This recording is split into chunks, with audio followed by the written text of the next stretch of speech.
Welcome to Boring Money, Rich Life.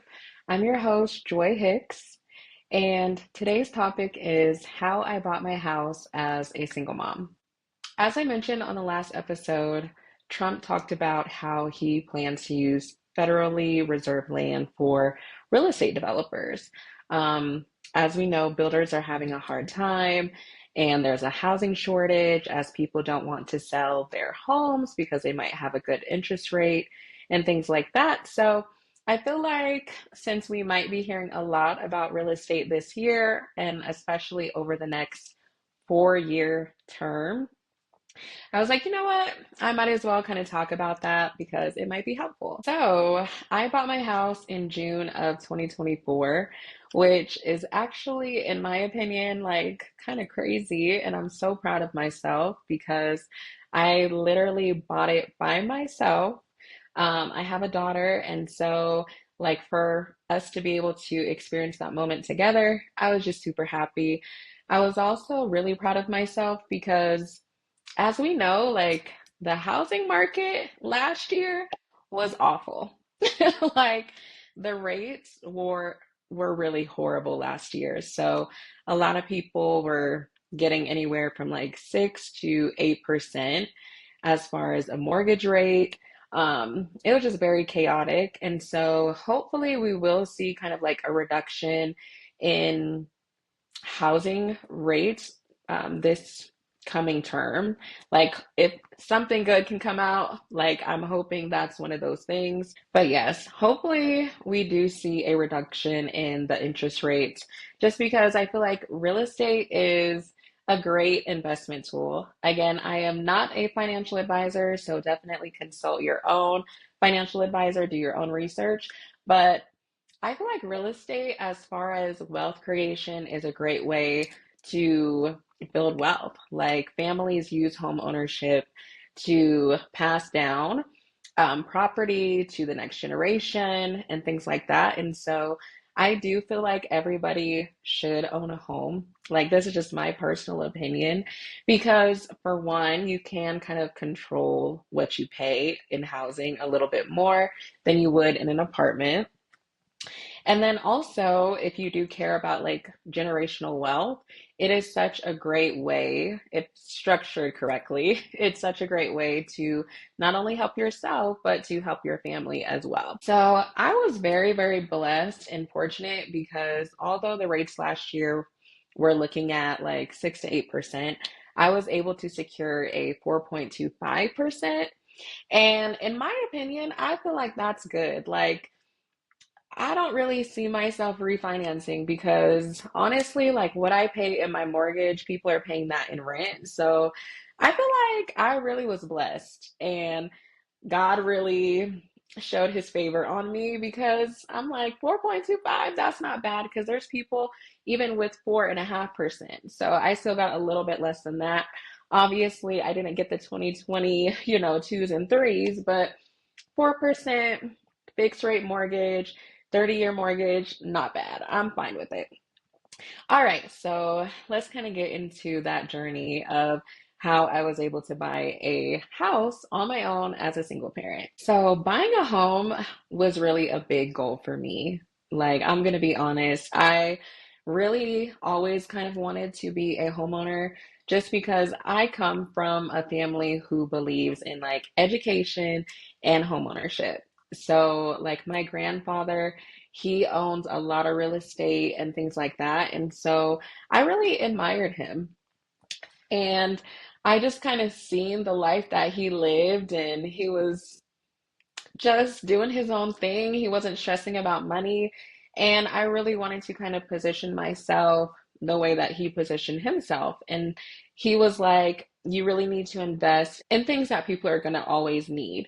So he would tell me, like, people are always going to drink liquor, people are always going to borrow money, and people are always going to need a place to stay.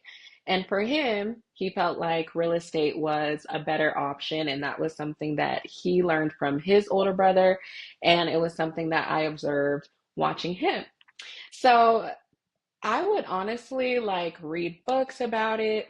I would buy like courses. You know how like on Instagram, they used to have like the real estate courses. Like I would be the crazy girl who was actually like buying those courses because I just felt like I wanted to absorb all the knowledge that I could. I wanted to be a informed buyer. I didn't want to go into it and be like, oh my gosh, I bought a house and I can't afford and things like that. So like I would take my daughter to different real estate seminars. Like Damon John, he had a real estate seminar here in Colorado Springs, and like I literally took my daughter on a Saturday to go sit. And this was more about real estate investing and things like that. And you know, all that stuff. But I was that girl who would literally spend a Saturday and take my daughter to a seminar so that way I can learn about it. So I feel like doing that over the years definitely put me in a better position to be able to buy a house. Also, I told you guys in the first episode, like talking about my 2025 goals, I actually enrolled in a real estate agent course before buying my house. And I was not a licensed realtor, so I wanted to be though. So I registered for the class. It was actually so intensive. So I wasn't able to finish it. But I feel like even just taking that class for as long as I took it, like helped me as well because there was different terms, when I came to close that I actually understood. I'm like, oh, okay, I know what that means and da da da da. Now, mind you, I didn't know everything. It's like a 30-page document that you sign. So of course I didn't know everything, but again, I felt like I was very much more well informed. Um, when I would go to like my builder walkthroughs, because I was also very blessed to build a home. So I didn't just buy my own home, like I actually bought a new construction home. And that was actually how I was able to get such a good rate. So I'll come back to that. But when I would do my builder walkthroughs and, we were looking at framing and then they were showing me, behind the walls and all these things, like I had a sense of what they were talking about versus somebody who literally is just completely misinformed. So if you are looking to buy a house in the coming year, depending on the rates, I would definitely say do your homework. You know, go to as many seminars as you can because most of them are free because obviously they want you to buy a course or things like that. So you don't have to do that to attend, obviously. So just go get exposed to the language that they use because it's going to help you so much more if you are buying your home for the first time, especially if you're buying it single. So aside from just researching and things like that, I also was like very focused on paying my debt down because even when I worked in like social work and insurance, I always knew, like I said, I wanted to buy my own home. So my goal was really to like pay off my car. I want to say in 2020, I bought a Genesis and I love that car. But I was like, okay, I need to pay this down as soon as possible, avoid as much interest as possible. I also had student loans. So I was like, okay, let me pay down my student loans. So I would definitely say if you have a lot of debt, try to attack that first. Again, this is my opinion. This is my personal opinion. Seek your own financial advisor and advice. But just as somebody who walked through it and did it before, I would definitely pay down as much debt as you can because that's going to determine what type of house you can get. So the more debt that you have, the less house you can afford. The less debt that you have, the more house you can afford because, of course, a lender is going to look at your debt to income ratio. And if it's super lopsided, that's going to be bad. You might not even get approved, to be honest. So if you have a lot of debt, especially credit card debt, I would try to pay that down like as much as you can because credit card interest rates right now are ridiculous. Like it's so expensive. So I would say tackling your debt is going to be a big thing if you're looking to buy a house. Now, I'm talking about like as a personal residence. So it is a little bit different, of course, if you're looking at it from a investing standpoint, because as an investor, they look at the value of the property, what you could rent it for, like the rental value, all those different things. But this is specifically if you are trying to buy like a primary residence as a home. Um, for me, I just thought it was easier. You can always turn a primary residence into an investment, and that's definitely, what I plan to do. Like when I bought this house, I was attracted to it because of the area. So like it's in a really good area. We have two swimming pools. We have a school and we have like a whole bunch of parks around here. We also have a lot of I would say like shopping, restaurant type of places. So it's attractive, to renters. And then another thing is location, location, location. So this is by a lot of the military bases. So again, even if you have to use it as a primary residence, you only really have to live in there for a year in most cases. In my head, I'm like, this is a great place for a future investment. So that's how I looked at it. And yeah, I'm happy with it. I feel like it's not my forever home, that's for sure. I feel like it's definitely a first home. So, like a step in the right direction. But like I said, I always looked at it as an investment. So, it was just for me to get my foot in the door. Obviously, to live in a new place, I want to enjoy the pool and the gym and everything too. But like long term, I'm like, this is a great investment. So that was really why I kind of hopped on it. I would say definitely if you're looking to buy a home soon, like maybe within the next 2 to 3 years, try to get a better job. Like that was my whole reason for talking about like what I do as somebody who works in tech, because with the jobs that I was working before, there's no way I would have been able to do it by myself. So let's be real, you do have to, show that you're stable. You have to be in your job for 2 years, things like that. So I would say also, apart from like paying down debt, try to get a better job if you can. So that might mean taking a boot camp. That might mean spending time on Udemy. That might mean actually going back to school. I feel like the great thing about this day and age is you really don't have to pay $40,000 to learn something anymore. So, I mean, as long as you're not becoming like a medical doctor or a lawyer, you really could just go on Udemy, take a course, and make more income.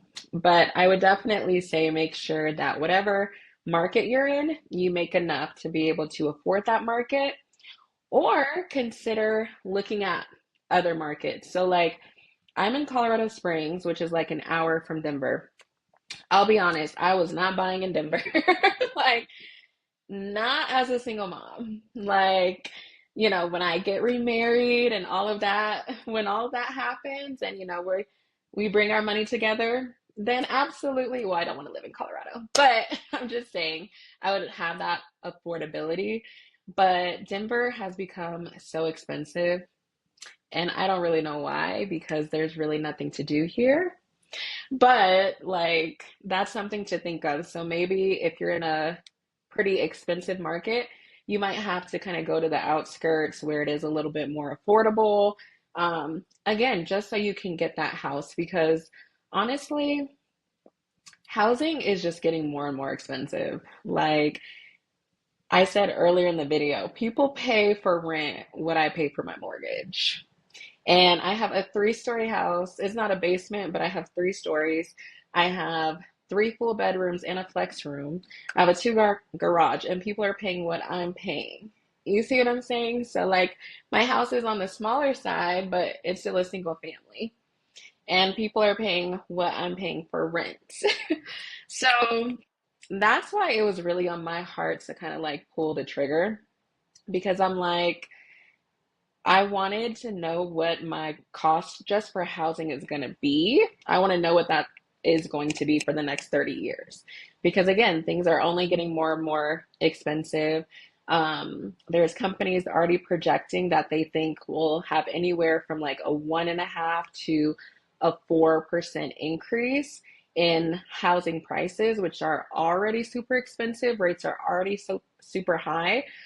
So I would say, again, as somebody who is looking to build their rich life, start looking into how you could position yourself to invest in real estate. Another thing that I did to kind of help me prepare to buy my house, I took like a first time home buyers class.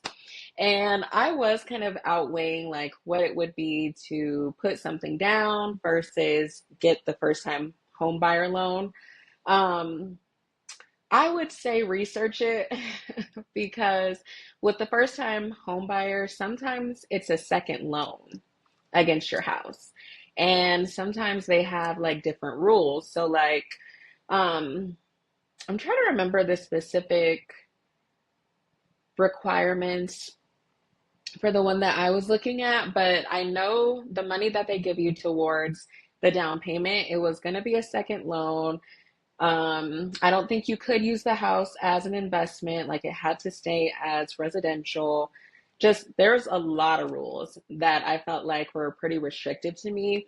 And I was like, you know what? Let me just see if I can do something else to come up with a little bit more of a down payment. So like I said in a previous episode, I had invested a little bit of money.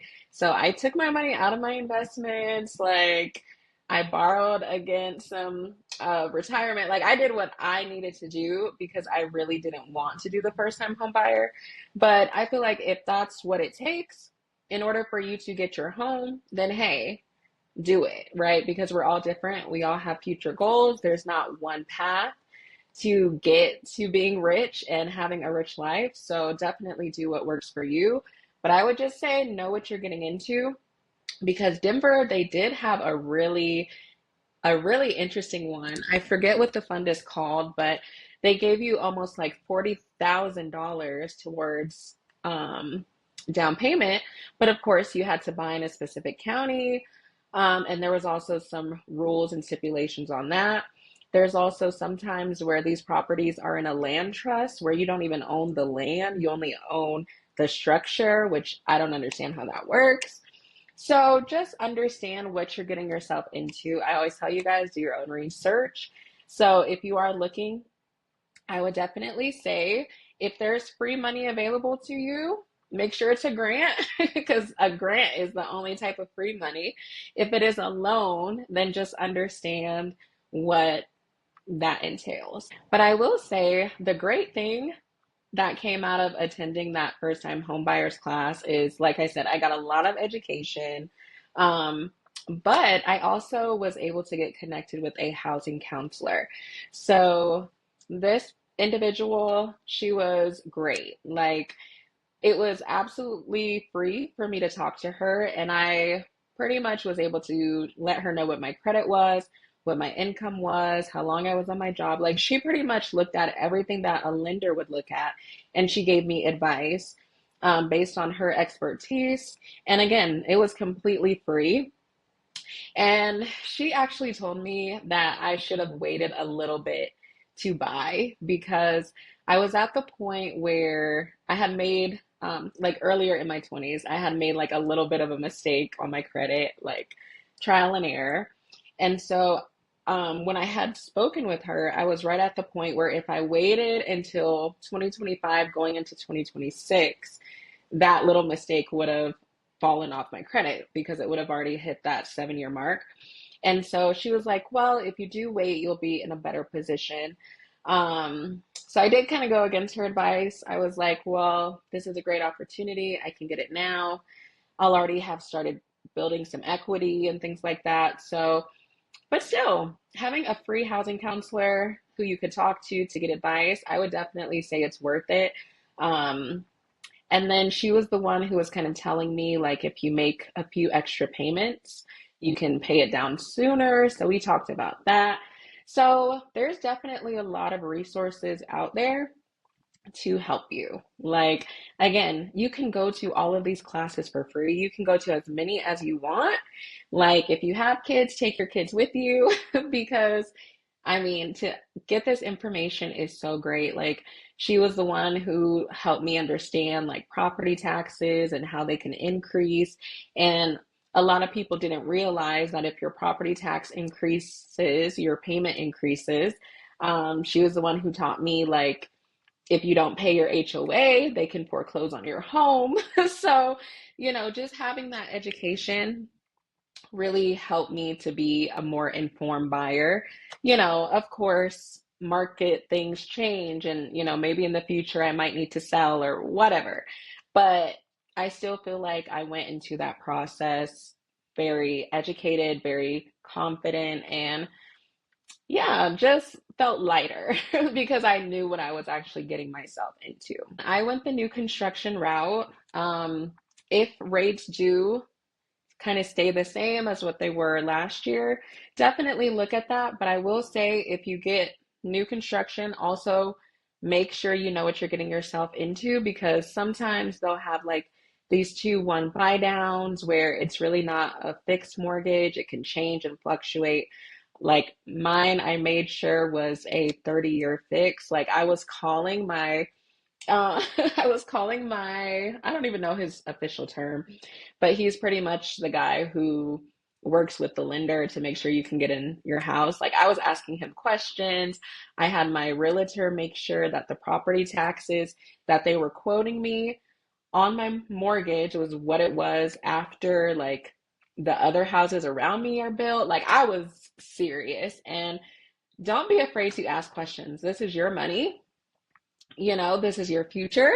So definitely ask questions, get on their nerves because, especially with new construction, they want to get you in that house. So do not be afraid to ask them.